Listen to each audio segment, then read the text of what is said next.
In this video, we're going to show you how to install the brake flex hose on your Nissan Frontier located behind your front wheels. Using a 21mm socket, go ahead, loosen and remove your lug nuts.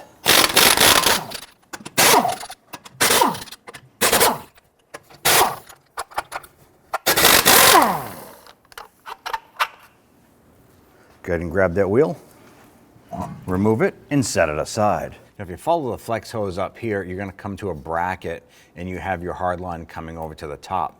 Now on our hard line here, this is a 10mm, and what you want to do is just break that free first. Now our line was recently replaced, so it's easier for us to do this. You want to loosen that and just turn it back just to gently snug it. Now sometimes you might have to apply some heat to this here because of the rust buildup on there, and you want to be careful not to twist a hard line when you're loosening this nut. The next thing you want to do is you want to remove this clip.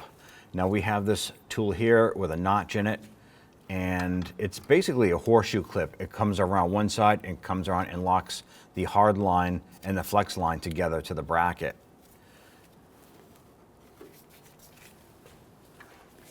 We want to tap this off. You can see the rust popping off. You can see that our horseshoe bracket is pretty much deteriorated. You do want to go ahead and replace that component. Now I'm going to use my hammer and just kind of break this free. There's a lot of rust on there. And we need to loosen or separate this from the bracket, so we're just trying to break that rust free. You can use some rust penetrant on there as well. I'm going to go ahead and spray this down with some rust penetrant and let that set up for a little bit.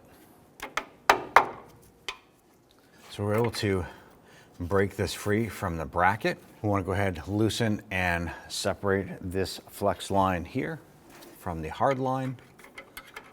Now you are going to have brake fluid come out.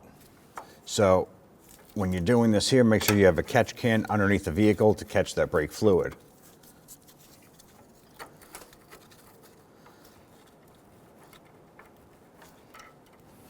On the bottom side here where the flex hose attaches to the back side of the brake caliper, we're going to go ahead and use a 12mm socket, loosen and remove this. Now this is a banjo bolt. It has a hole in it for fluid transfer. We're going to reuse this bolt.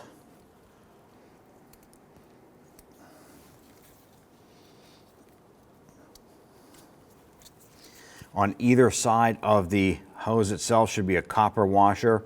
One is stuck here and one is stuck here. Make sure that you have them both and one is not stuck to the backside of your caliper.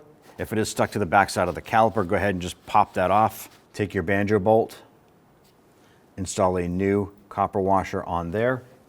So when installing the hose, you want to make sure that the bend goes away from the caliper itself.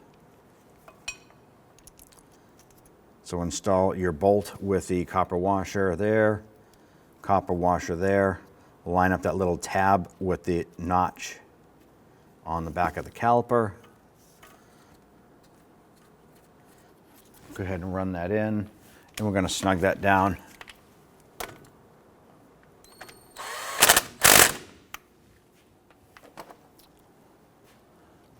Install the flex end to the hard line.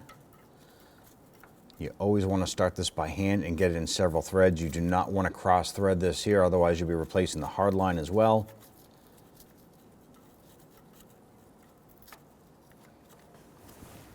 Now the flex hose should go up into this and it fits into a notch and it goes up further. Here you can go ahead and install the horseshoe clip to secure that in place. So push that line up.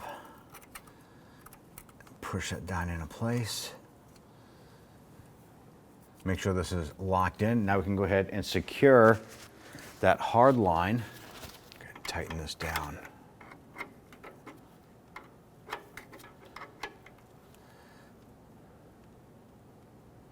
Make sure that's good and tight.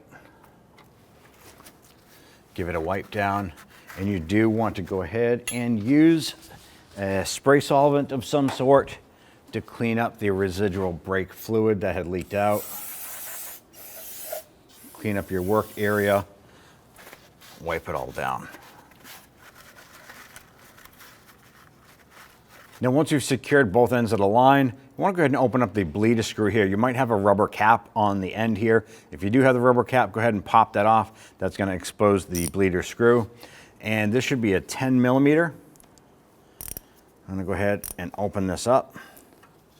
And what we're going to do is we're going to open this and allow for the brake fluid to come through this new flex line and push any air bubbles out. Now it might take a minute or two for this to happen. We're just going to wait for that fluid to come down and purge out any air bubbles, and then we'll go ahead and resecure this. Now at this point here, we have a steady stream of brake fluid coming out of this here. There's no more air bubbles coming out, so we can go ahead and secure this. Gently snug that down. Be sure to clean up any residual brake fluid here as well. Now that we've secured this and cleaned it all up, let's go underneath the hood and top off our brake fluid. Now up underneath the hood here, we have our brake fluid reservoir. We have a max line and a mid line, and you can actually see the brake fluid down just above the minimum line here. Go ahead and open up your cap, set that aside. Use the proper brake fluid for your vehicle, and you want to slowly fill this up until we meet that max line. Go ahead and install that cap. Now you want to hop into the vehicle. You can pump up the brakes, maybe even start up the vehicle, pump up the brakes. If your brake pedal feels nice and firm, go ahead and install that right front wheel, take it for a road test. If the brake pedal feels soft and mushy, you want to go ahead and proceed to doing the brake bleeding procedure for the brake system, and then take the vehicle for test drive. Grab your wheel, go ahead and line it up, set it into place. I'm going to start all of our lug nuts by hand.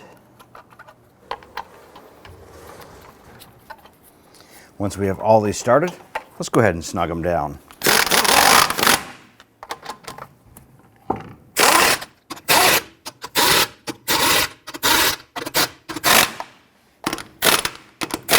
Let's go ahead and torque down our lug nuts to 98 foot-pounds.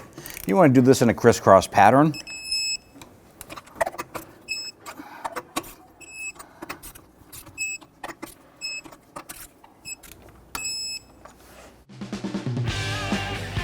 When only the best will do, demand TRQ.